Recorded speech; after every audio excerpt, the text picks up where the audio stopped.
He mocked the man's broken English in front of everyone, but Karma was already sitting in the back seat, quietly listening.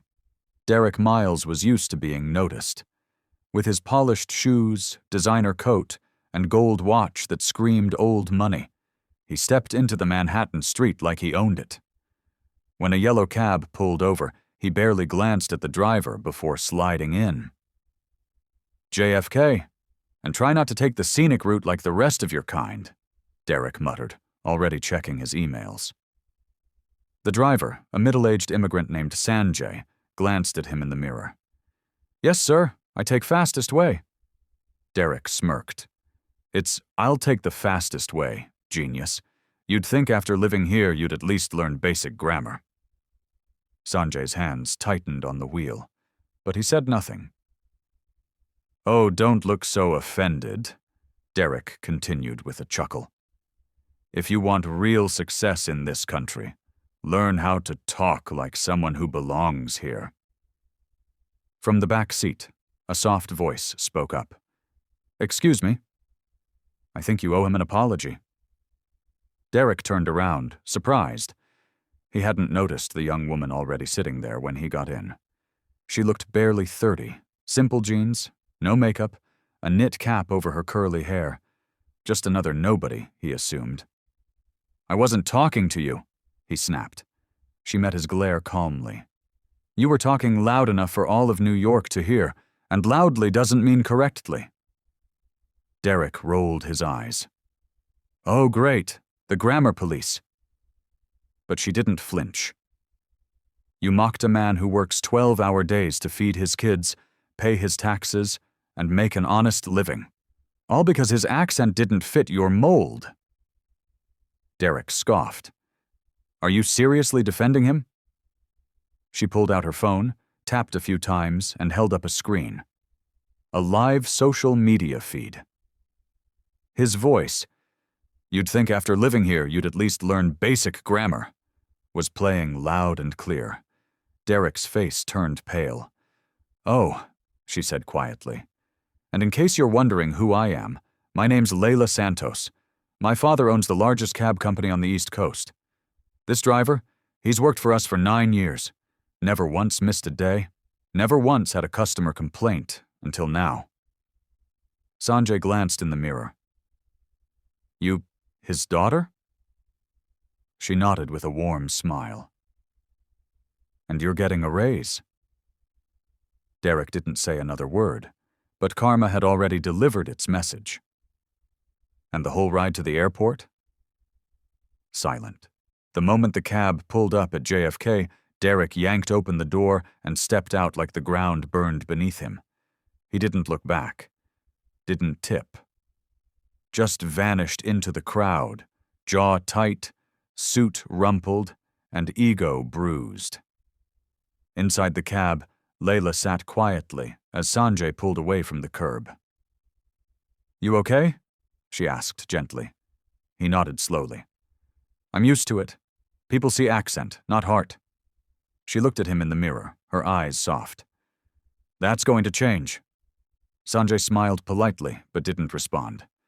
He'd heard those words before, from politicians, from companies, from people who vanished the moment the headlines faded. But something about her felt different. Later that night, Layla posted the full video, not just of Derek's mockery, but of Sanjay's quiet patience, his calm under fire, the way he kept driving with dignity while being humiliated. Within hours, it went viral. Millions watched. Thousands commented. Celebrities reposted it with captions like, "Respect is the language of real success," and "I'd ride with Sanjay any day." By morning, Sanjay's story was everywhere. But that wasn't the twist. The real twist came when Derek's law firm, where he bragged often about personal brand and image control, fired him. Public statement. No apology. And while he hid from the cameras, something else was happening behind the scenes. Layla made a phone call, not for press, not for likes, but for justice. The quiet kind. The kind that changes someone's whole life 2 days later, Sanjay received a call that left him speechless. Layla had scheduled a meeting, not in some glass tower, but at the same diner he visited every Sunday after his shift. He almost didn't show. Part of him still thought it was all too big, too unreal. But when he walked in, there she was, sitting in a corner booth with a folder and 2 cups of chai, already waiting. "You didn't have to come," she said warmly. "But I'm really glad you did." Sanjay sat down slowly. "I don't know what to say." "You don't have to say anything," she replied, sliding the folder across the table. "Just look." Inside was an offer letter. Full-time operations manager for her father's new driver training division. Better pay, health benefits, retirement plan. She had spoken to her father personally and convinced him Sanjay wasn't just a good driver. He was the kind of man who could lead others with dignity and kindness. "But I didn't ask for this," Sanjay whispered. "You earned it," she said firmly. "Long before any camera caught that ride." His hands trembled as he held the offer. "My wife, she's been needing surgery. We couldn't—" He stopped, his voice cracking. "This changes everything." Layla reached over and gently placed her hand over his. "You changed me. That night reminded me why our company matters. It's not about how fast someone drives. It's about the kind of people behind the wheel." Meanwhile, miles away, Derek scrolled through his phone in the quiet corner of a friend's apartment. No job. No calls. Just headlines. Everyone reminding him that success without respect meant nothing. He stared at a blank job application, wondering if anyone would ever forget his face from that video. Sanjay returned to work the next day, but now he wore a new badge, greeted by smiles instead of silence.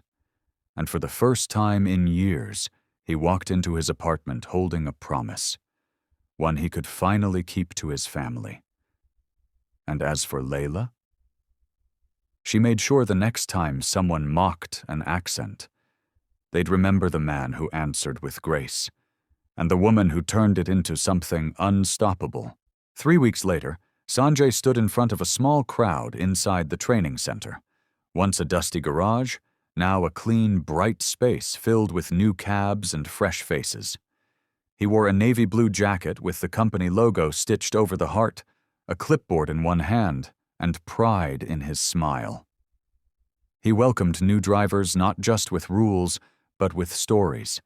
About patience, about dealing with disrespect without losing yourself, and about how kindness isn't weakness, but power most people never understand.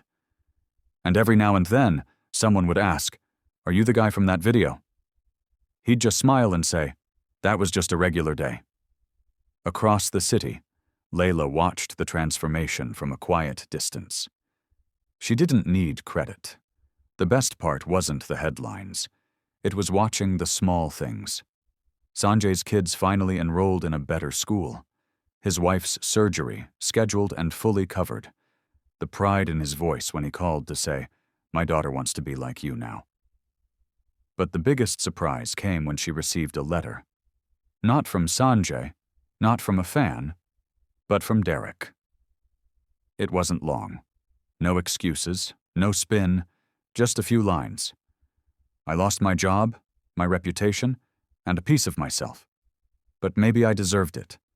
If Sanjay can carry himself with that much dignity, maybe there's still something I can learn. Thank you for not humiliating me back." She folded the letter and put it away. Some lessons were harsh, but necessary. One man learned how fast arrogance can fall. Another man showed how quiet strength can rise. And one woman stood in the middle, turning a cruel moment into something the city would never forget. Because in the end, it wasn't about accents, or wealth, or who sat where in a taxi. It was about how we treat people, when we think no one's watching, and what we choose to do when the whole world finally is.